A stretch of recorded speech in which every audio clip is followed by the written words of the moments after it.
সকালে যে ভিডিওটা ফেসবুকে ভাইরাল হতে দেখেছি, সেখানে আমাদের উদ্দেশ্য করেই স্থানীয় শাসক দলের দুই নেতা কালী মুখার্জি এবং জয়ন্ত দাস আমাদের উদ্দেশ্যে বলে যে লোকাল মাতালদের দিয়ে আমাদের মার্ডার করিয়ে দেবে। তো আমরা বাইরে থেকে এসে এখানে ছেলে মেয়েদের শিক্ষা দেওয়ার জন্য, যাতে ভালোভাবে শিক্ষা দিতে পারি, এখানে আমরা এসে ভাড়া নিয়ে থাকি।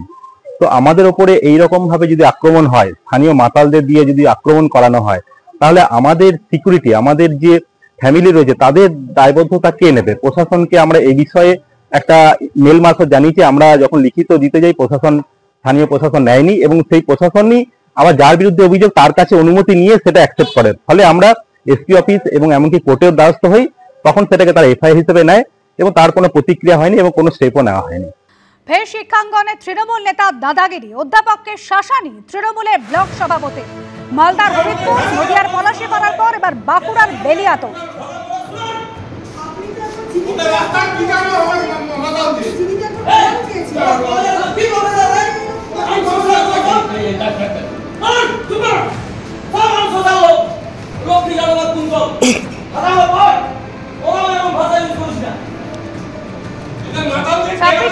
যে ভিডিও সম্প্রতি ভাইরাল হয়েছে, সেখানে দেখা যাচ্ছে যে কলেজে পরিচালন সমিতির বৈঠক চলছিল এবং সেই বৈঠকে দুই অধ্যাপককে শাসাচ্ছেন তৃণমূলের এই ব্লক সভাপতি। অধ্যাপককে শাসানোর অভিযোগ তৃণমূলের ব্লক সভাপতির বিরুদ্ধে।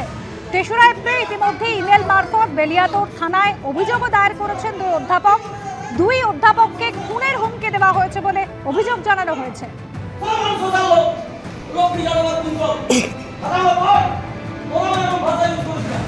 সকালে যে ভিডিওটা ফেসবুকে ভাইরাল হতে দেখেছি, সেখানে আমাদের উদ্দেশ্য করেই স্থানীয় শাসক দলের দুই নেতা কালী মুখার্জি এবং জয়ন্ত দাস আমাদের উদ্দেশ্যে বলে যে লোকাল মাতালদের দিয়ে আমাদের মার্ডার করিয়ে দেবে। তো আমরা বাইরে থেকে এসে এখানে ছেলে মেয়েদের শিক্ষা দেওয়ার জন্য, যাতে ভালোভাবে শিক্ষা দিতে পারি, এখানে আমরা এসে ভাড়া নিয়ে থাকি। তো আমাদের ওপরে এইরকম ভাবে যদি আক্রমণ হয়, স্থানীয় মাতালদের দিয়ে যদি আক্রমণ করানো হয়, তাহলে আমাদের সিকিউরিটি, আমাদের যে ফ্যামিলি রয়েছে, তাদের দায়বদ্ধতা কে নেবে? প্রশাসনকে আমরা এই বিষয়ে একটা মেল মারফত জানিয়েছি। আমরা যখন লিখিত দিতে যাই, স্থানীয় প্রশাসন নেয়নি এবং সেই প্রশাসনই আবার যার বিরুদ্ধে অভিযোগ তার কাছে অনুমতি নিয়ে সেটা অ্যাকসেপ্ট করে। ফলে আমরা এসপি অফিস এবং এমনকি কোর্টের দ্বারস্থ হই, তখন সেটাকে তারা এফআইআর হিসেবে নেয় এবং তার কোনো প্রতিক্রিয়া হয়নি এবং কোনো স্টেপও নেওয়া হয়নি।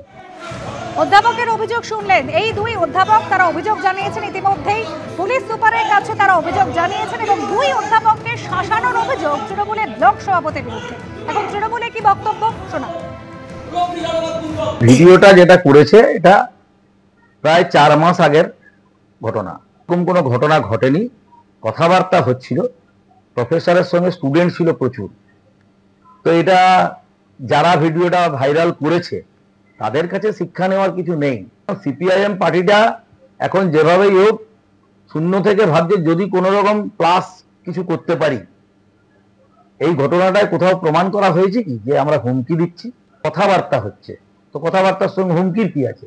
তৃণমূল কংগ্রেস অনেক সহনশীল দল, আমরা কারো সাথেই কোনো খারাপ ব্যবহার করি না, অধ্যাপকদের সাথে কোনো প্রশ্নই ওঠে না।